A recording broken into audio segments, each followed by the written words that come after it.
À savoir qu'en turc, il y a des règles à connaître, et je vous le dis, si vous ne connaissez pas ces règles fondamentales que j'appelle moi-même les règles d'or du turc, il sera impossible pour vous d'apprendre cette langue.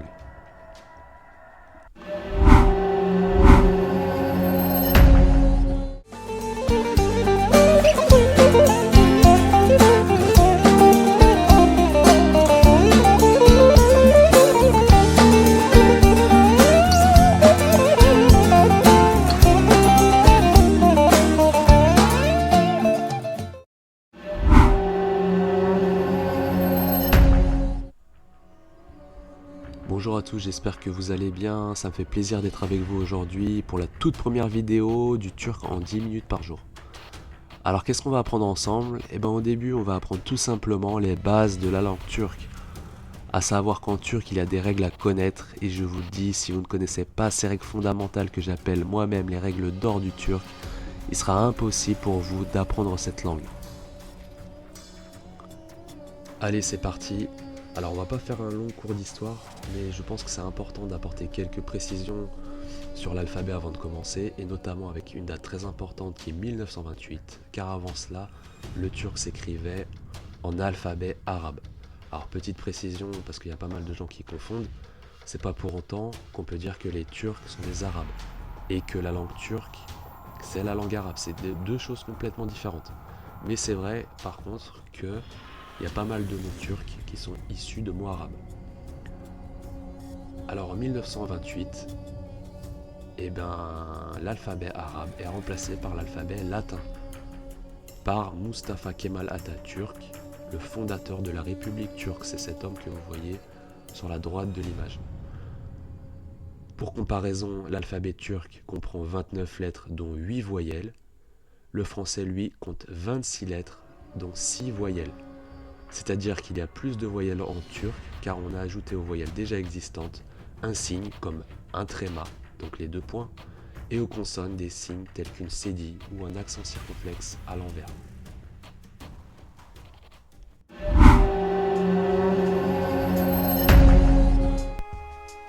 Allez, on commence par la première voyelle qui est le A et qui se prononce comme un A mais plus ouvert que celui en français. C'est-à-dire qu'on va ouvrir plus grand la bouche. On le voit dans l'exemple suivant avec le mot bal. Bal. On va pas dire comme en français bal, mais bal. Le E qui se prononce soit E, soit E selon le mot. On le voit dans l'exemple suivant avec le mot kedi qui signifie chat. Le E ici se prononce E. Dans le mot suivant, c'est un verbe conjugué. Le premier E se prononce E et le deuxième E avec le Z se prononce E. Istemez. Istemez. Le I se prononce comme le I français. Alors le I sans point, c'est peut-être la voyelle que vous aurez le plus de mal à prononcer, parce qu'en fait c'est ni un E turc, ni un E français. On peut dire que c'est un mélange des deux. Alors, ce que je pourrais vous donner comme technique, c'est de mettre la langue à plat et de faire toucher l'arrière des dents de devant. Il s'agit du son E. C'est ni E ni E, c'est E. On le voit dans l'exemple suivant avec le mot yıldız. Yıldız, l'étoile. Le O se prononce un peu comme le O anglais, donc O, qu'on voit par exemple dans le mot dog. On voit dans l'exemple suivant on, 10 en turc, on. Le O avec tréma, donc avec les 2 points, se prononce E, comme par exemple dans le mot çöp, çöp, la poubelle.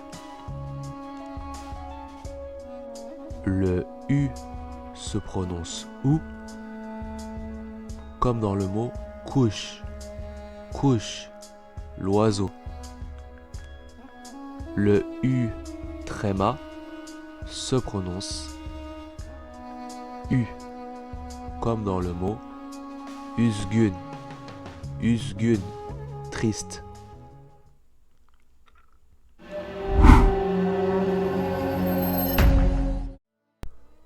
Alors on va parler uniquement des consonnes turques qui se prononcent différemment des consonnes françaises.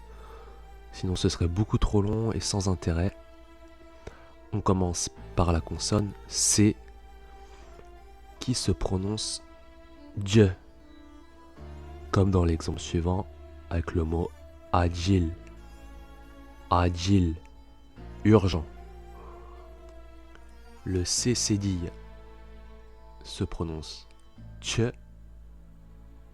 comme dans l'exemple avec le mot çay, çay, le thé turc.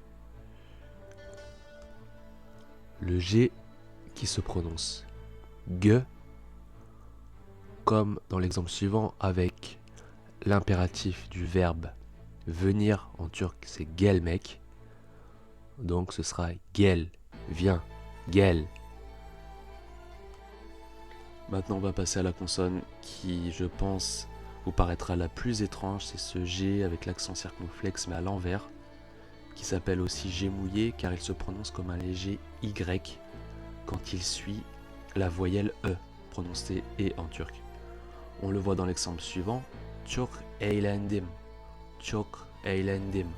On entend ce léger Y à la place du G avec l'accent circonflexe à l'envers. Sinon, cette consonne-ci reste muette et très important. Elle permet l'allongement de la voyelle précédente. On le voit dans l'exemple suivant. Bağlama, bağlama. On va pas dire bağlama, mais bağlama. On voit bien que le A qui précède est allongé. Aussi, on va pas rentrer dans les détails, mais selon l'accent, vous pouvez entendre un léger G à la place de ce G apostrophe avec l'accent circonflexe. Comme par exemple dans cette phrase, Türkiye'de doğdum, Türkiye'de doğdum. Le H est légèrement expiré, comme on le voit dans l'exemple her gün, tous les jours. Le K peut se prononcer de deux façons différentes, soit un K normal, comme dans le mot kilo, kilo, qui signifie kilo comme en français, ou plus guttural, c'est-à-dire plus avec la gorge, si la voyelle qui suit et qui précède est un A ou un I sans point. Alors, on le voit dans l'exemple suivant avec les mots kıymet, kıymet, la valeur, ou kilo aldık, nous avons pris du poids. Avec le A, ça donnera kaç, combien, ou à la fin, bak.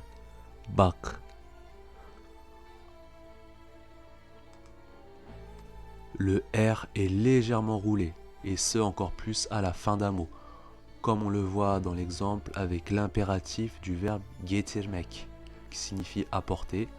On dira donc getir, getir. Vous voyez que le R est très légèrement roulé, même presque comme un léger sifflement, getir. Alors que s'il est au milieu d'un mot, il sera davantage roulé, comme on le voit dans le mot deprem, le tremblement de terre.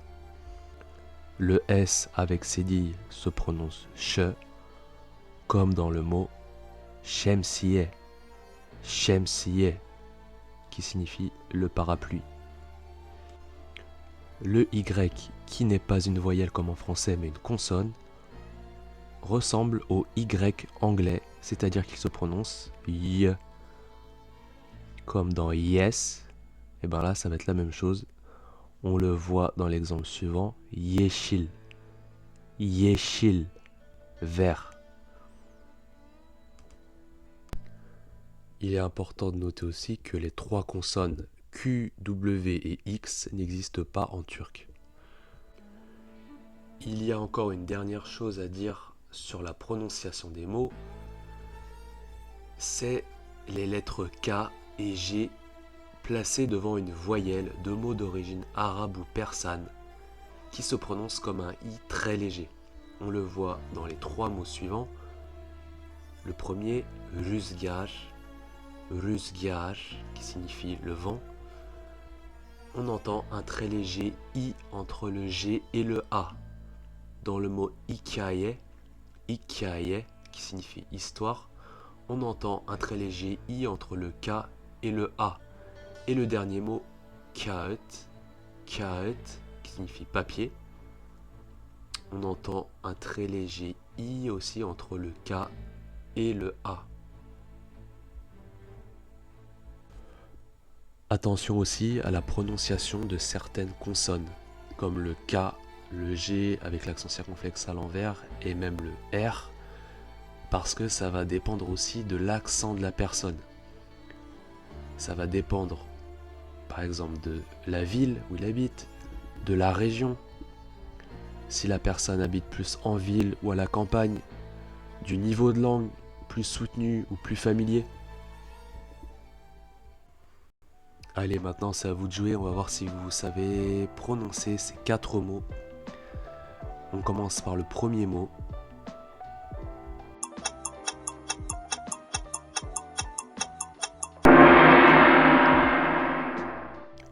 Et la bonne prononciation du premier mot c'est çığlık. Çığlık, qui signifie cri, hurlement.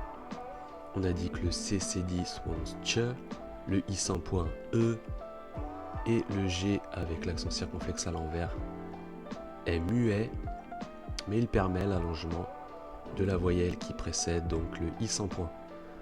Je vous ai mis comme son EU, donc E, pour les personnes qui n'arriveraient pas à prononcer le I sans point. On va dire que c'est ce qui se rapproche le plus. C'est parti pour le deuxième mot.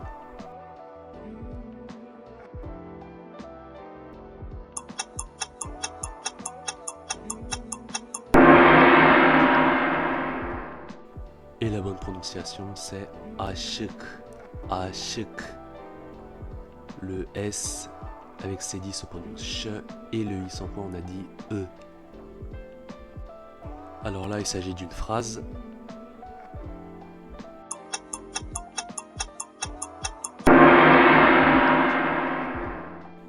Et la bonne prononciation c'est çok ağladım, çok ağladım, qui signifie j'ai beaucoup pleuré. On a dit que le CC10 prononçait ch, le G avec l'accent circonflexe à l'envers permettait l'allongement de la voyelle qui précède donc le A. Ici.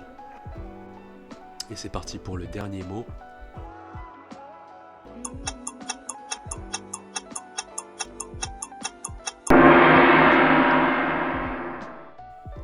Donc la bonne prononciation c'est ömür, ömür, qui signifie la vie ou l'espérance de vie. On a dit que le O avec les deux points se prononce E et le U avec les deux points se prononce U. Bon, dites-moi en commentaire combien de mots vous avez réussi à prononcer correctement. Et voilà, c'est tout pour cette première vidéo. N'hésitez pas à mettre un like si vous avez aimé et n'hésitez pas surtout à mettre toutes vos questions si vous en avez dans les commentaires. Et on se retrouve pour la prochaine vidéo qui sera sur la première règle d'or du turc. Allez, à bientôt!